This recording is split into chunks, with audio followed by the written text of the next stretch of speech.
Rain lashed against the cracked windshield of Michael Turner's old Chevy truck. The wipers screeched with each pass, struggling to clear the glass, but Michael barely noticed. He was used to broken things. Broken cars, broken dreams, broken promises. As a mechanic in a small Alabama town, he'd spent most of his life fixing what others discarded. Yet, no matter how skilled he was with his hands, his own life seemed permanently stuck in first gear. The radio crackled faintly, playing an old blues tune that matched his mood. Michael sighed, gripping the wheel tighter as he navigated the dark, wet road. It was late and he was tired. He'd spent the day under the hood of an ancient Cadillac that refused to start, the job paying just enough to keep the lights on for another week. As he rounded a bend, his headlights caught a figure on the roadside. A car sat at an odd angle, its hazard lights blinking feebly. Next to it stood a woman, drenched and shivering, her arms wrapped tightly around herself. Michael's first instinct was to drive past. Helping strangers on a desolate road at night wasn't exactly safe. But something about her, the sheer vulnerability in her posture, made him slow down. He pulled over and grabbed a flashlight from the glove compartment. Stepping out into the rain, he called out, "Ma'am, you okay?" The woman turned, her face pale and her lips trembling. "My car won't start," she said, her voice barely audible over the storm. "I don't know what's wrong with it." Michael approached cautiously, shining his flashlight on the car. It was a sleek black sedan, the kind he'd only ever seen in commercials. "Pop the hood," he said. The woman hesitated before nodding and reaching into the car. Michael lifted the hood and was immediately met with a tangled mess of wires and steam. "Looks like you've got a busted radiator," he muttered. "And maybe some electrical issues too." She looked at him helplessly. "Can you fix it?" "Not here," he admitted. "But I can tow it to my shop." She hesitated again, glancing at her phone. "I'll call someone." "Good luck getting a tow truck out here tonight," Michael said, nodding toward the empty road. "Most of the guys around here are off the clock. But if you want, I can give you a lift to town." The woman studied him for a long moment, as if weighing her options. Finally, she nodded. "Thank you." The ride to town was silent, save for the steady drum of rain on the roof. Michael didn't press her for details, and she didn't offer any. When they reached the small motel on the edge of town, she thanked him quietly and disappeared inside. He watched her go, a strange sense of unease settling over him. There was something about her, something he couldn't quite put his finger on. The next morning, she showed up at his shop. Her clothes were dry, her hair neatly pulled back, but she looked just as out of place as she had on the roadside. "I need my car fixed," she said, handing him a business card. "Send the bill to this address." Michael glanced at the card. The name on it was Catherine Blake, followed by a title that made his breath catch, CEO of Blake Enterprises. He'd heard of the company, a tech giant that had made waves in the industry over the past decade.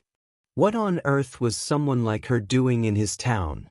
Catherine Blake was a study in contrasts. On the surface, she exuded confidence and poise, her tailored clothing and polished demeanor marking her as someone used to commanding attention. Yet, beneath the exterior lay a quiet intensity, a sharp intelligence that seemed to miss nothing. She spoke in measured tones, each word carefully chosen, but there was a warmth to her voice that hinted at a more personal side. Michael couldn't help but notice the way she carried herself, her posture straight and her gaze unwavering.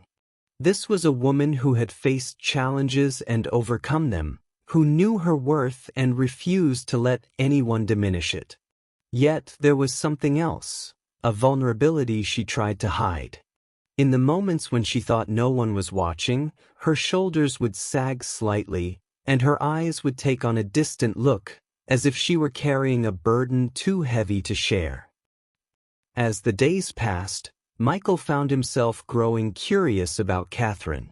She was polite but distant, her demeanor guarded.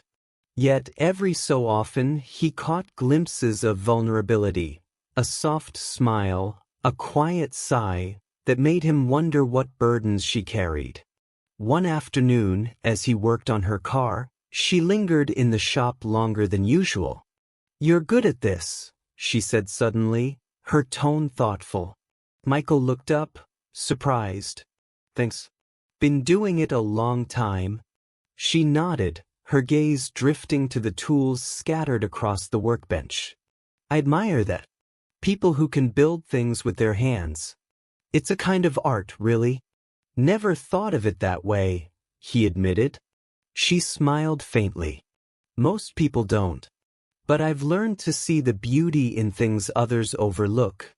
There was a wistfulness in her voice that caught Michael off guard.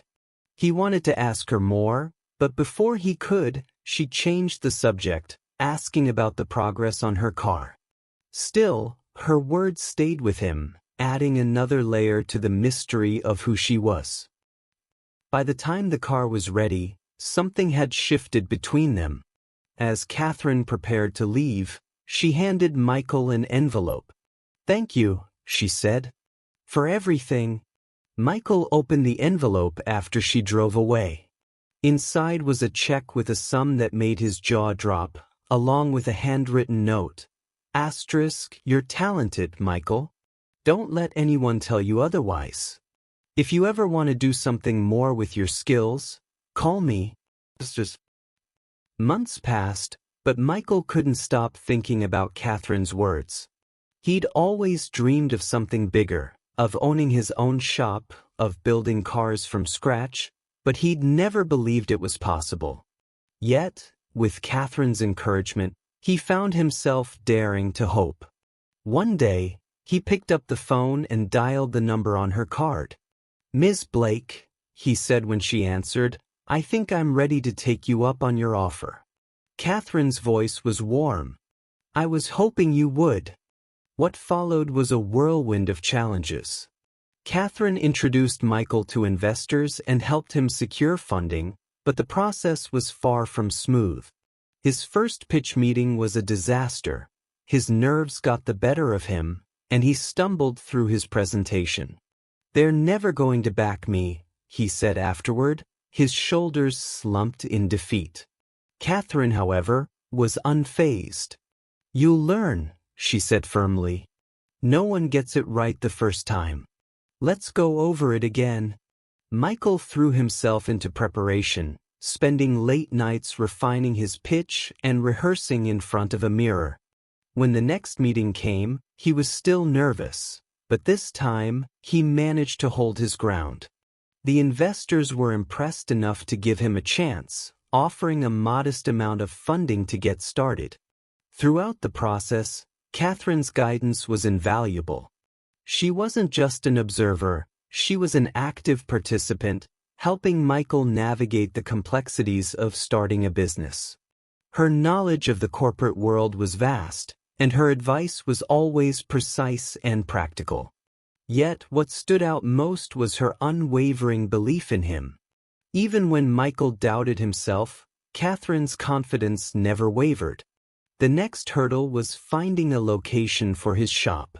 The first building he rented turned out to be riddled with problems: leaky pipes, faulty wiring, and a roof that threatened to cave in.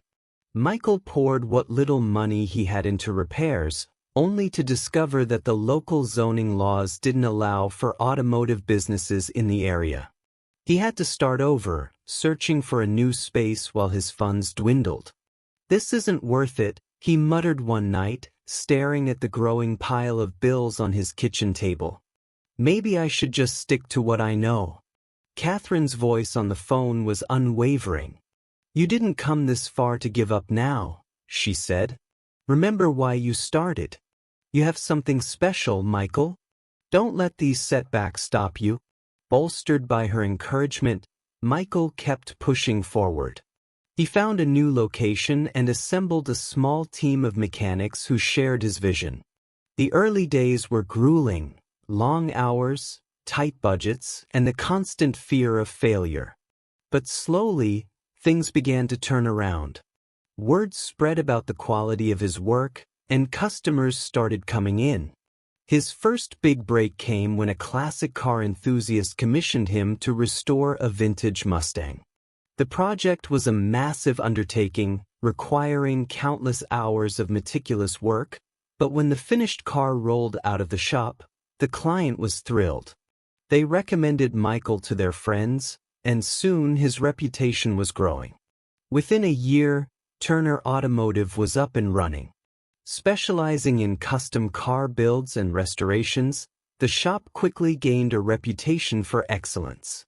Michael's work attracted clients from all over the country, and for the first time in his life, he felt truly fulfilled. Through it all, Catherine remained a constant presence. Their relationship, once professional, deepened into a friendship built on mutual respect and admiration. And as Michael's business thrived, he found himself thinking less about his past struggles and more about the future. As Michael's business grew under Catherine's guidance, he began to piece together her story.